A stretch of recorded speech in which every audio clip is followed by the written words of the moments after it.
আসসালামু আলাইকুম। ইংরেজিতে কথা বলতে হলে ছোট ছোট সেন্টেন্স আপনাকে শিখতেই হবে। আর দৈনন্দিন জীবনে অন্যকে কোনো কাজ করতে নিষেধ বোঝাবে এই সব সেন্টেন্সগুলো আজকে আপনাদের সামনে উপস্থাপন করার চেষ্টা করব। ভিডিওতে যাওয়ার আগে ইম্পারেটিভ সেন্টেন্সটি সম্পর্কে একটু জেনে নিই। এখানে যে সেন্টেন্স বা বাক্য দ্বারা আদেশ, উপদেশ, অনুরোধ, নিষেধ বোঝায় তাকে ইম্পারেটিভ সেন্টেন্স বলে। আজ শুধু কিভাবে নিষেধ করতে হয় তা শিখব ডন্ট প্লাস বি অন রুলসটির মধ্য দিয়ে। এখানে বি অন মিন্স ভার্বের প্রেজেন্ট ফর্ম। এইসব সেন্টেন্সগুলো আমাদের বাসার ছোট বাচ্চাদের বলে থাকি। আমাদের বাসার বাচ্চাদের কোন কাজ থেকে কিভাবে নিষেধ করব তা এই ভিডিওর মধ্য দিয়ে শিখে নিই। তো চলুন আমরা ভিডিওটি শুরু করি। এখানে ডু অর্থ হচ্ছে করা। ডোন্ট ডু ইট, আমরা একটা বাচ্চাকে বলতে পারি যে ডোন্ট ডু ইট অর্থাৎ করো না। এখানে ইউ হচ্ছে উজ্জ, সাবজেক্ট উজ্জ আছে। আমাদের রুলসটি ছিল ডন প্লাস ভি অন, এখানে ডন্ট আছে আর ডু হচ্ছে ভি অন। আশা করি বুঝতে পেরেছেন। আরও কিছু সেন্টেন্স আমরা শিখে নিই। এখানে আছে অ্যারাইস, যার অর্থ হচ্ছে ওঠা। ডন্ট অ্যারাইস, উঠো না। আমি একটি নোট আপনাদের জন্য রেখেছি, আমি নোটটা একটু পড়ে নিচ্ছি। কোনো কাজ করাই হচ্ছে ভার্ব। আমাদের এই ভিডিওটির মূল হচ্ছে, প্রাণ হচ্ছে ভার্ব। আমি এক্সাম্পল হিসেবে ওয়ার্কটি উঠিয়ে রেখেছি।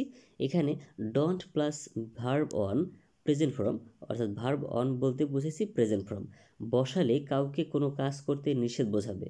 অর্থাৎ আমি যদি সামার হিসেবে বলি যে কোনো ব্যক্তিকে যদি কোনো কাজ থেকে নিষেধ করতে হয় তাহলে আপনাকে ওই কাজের ভার্বটি অবশ্যই জানতে হবে।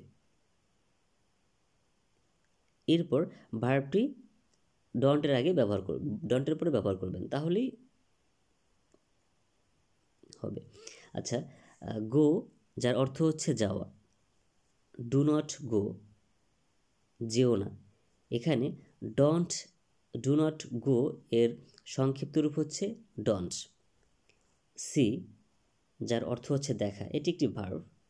Don't see at a glance, আমরা বাচ্চাদের বলতে পারি যে পড়ার সময় এক পলক দেখো না, বারবার পড়ো, বারবার দেখো। স্পিক যার অর্থ হচ্ছে কথা বলা।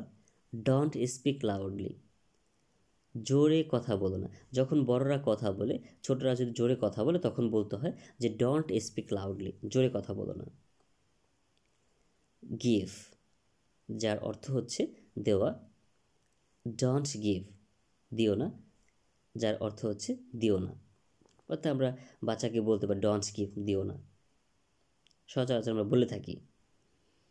টেল বলা।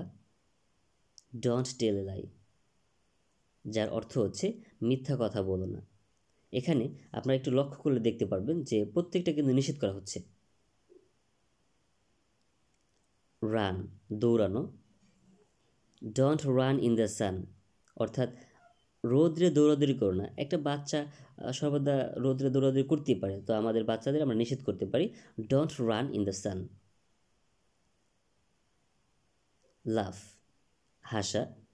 ডন্ট লাভ, কেউ যখন অনেক হাসে তখন তাদেরকে নিষেধ করার জন্য আমরা এই সেন্টেন্সটি ব্যবহার করব যে ডন্ট লাভ, হেসো না। সুইম সাঁতার কাটা। Don't swim in the river, নদীতে সাঁতার কেটো না, কারণ নদীতে সাঁতার কাটা রিস্কি। বিট প্রহার করা। ডন্ট বিট হিম, তাকে প্রহার করো না।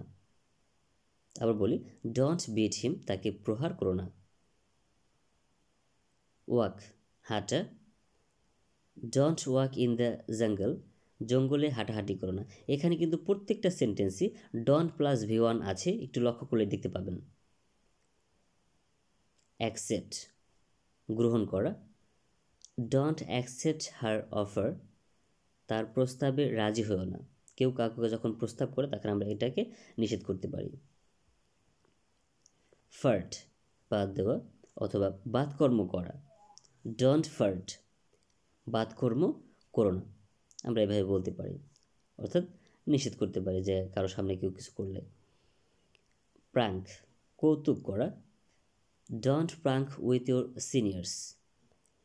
এখানে ডন্ট আছে, প্রাঙ্ক হচ্ছে ভার্ব V1, বড়দের সাথে কৌতুক করো না।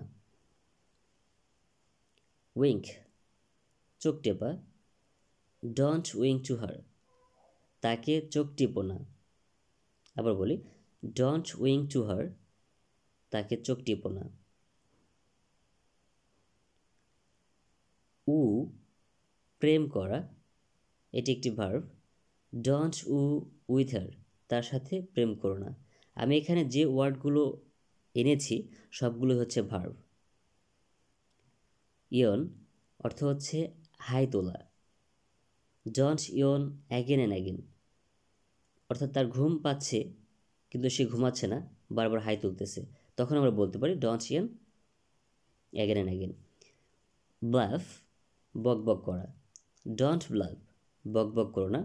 বেশি কথা বলে আমরা এভাবে নিষেধ করতে পারি, ডন্ট ব্লাফ। স্নেজ হাসি দেওয়া, ডন্ট স্নেজ হাসি দিও না। অর্থাৎ আপনারা এই সেন্টেন্সগুলো বারবার প্র্যাকটিস করুন এবং বাস্তব জীবনে ব্যবহার করুন, অবশ্যই পারবেন। ক্রাই কান্না করা, ডন্ট ক্রাই কান্না করো না। যখন একটা বাচ্চা কান্না করে তখন আমরা বলতে পারি ডন্ট ক্রাই বেবি, কান্না করো না বাবু। তো এটি হচ্ছে আমার আজকের ভিডিও। আল্লাহ হাফেজ।